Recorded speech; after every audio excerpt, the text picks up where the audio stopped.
భారతదేశంలో 143 కోట్ల మంది జనాభాల 99 కోట్ల మందికి మీదనే ఓటర్లు ఉన్నారు. అందులో 21 కోట్ల మంది పడ్సోళ్ళుంటే 48 కోట్ల మంది మహిళలు. కడమోళ్ళంతా నడిడోళ్ళు, ఏజ్ మీద పడ్డోళ్ళే. ఓట్లు వచ్చినాయంటే అందరు ఏలుకు ఇంకు రుద్దుకుంటారు.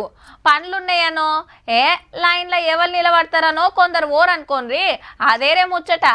అయితే ఇంకొన్ని వద్దులైతే 100 కోట్ల మంది ఓటర్లతోని ఇండియా రికార్డు కొట్టబోతుంది.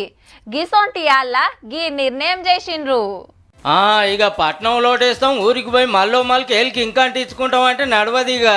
ఓటర్ గుర్తింపు కార్డుకు ఆధార్తో లంక పెట్టబోతున్నారు. మళ్ళా సెంటర్లతో మాట్లాడినాక చెప్పున్న ఈ కార్యం శురువు అవుతుందని సాటింపేసింది ఎన్నికల సంఘం.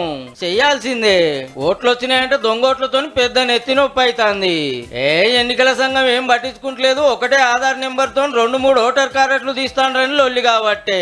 అంతేందుకు మొన్నటి హర్యానా, మహారాష్ట్ర ఎలక్షన్ల ముంగట లక్షల మంది కొత్త ఓటర్లు వచ్చిర్రట. లేదో గలత్ నడిచిందని గడబడైంది. ఊకకి కీసులాటేందుకు మమ్మల్ని బదనాం చేసినందుకు సపరేట్ ఆధార్ కు లింక్ చేస్తే అసలు ఎందరో నకిలీలెందరో తేలిపోతుందని ఇట్లా డిసైడ్ చేసినట్టుండ్రు. అప్పుడు ఒక ఆధార్ నెంబర్ తో ఒకటే ఓటర్ కార్డు ఉంటది అన్నట్టు. మనోళ్ళేమన్నా తక్కువనా మరి? బతకపోయిన కాడు ఓ కార్డు, ఊళ్ళు ఇంకో కార్డు ఉంటదా? ఈడ గుద్దుతారు, పోయి మళ్ళీ ఆడ గుద్దుతారు.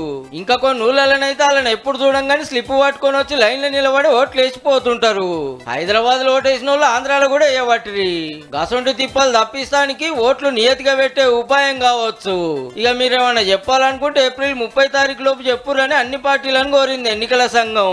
నీ అంగనే ఇది అమల్లోకి వచ్చినా అంటే దొంగ ఓటర్ల పని దండుగా అయినట్టే పో.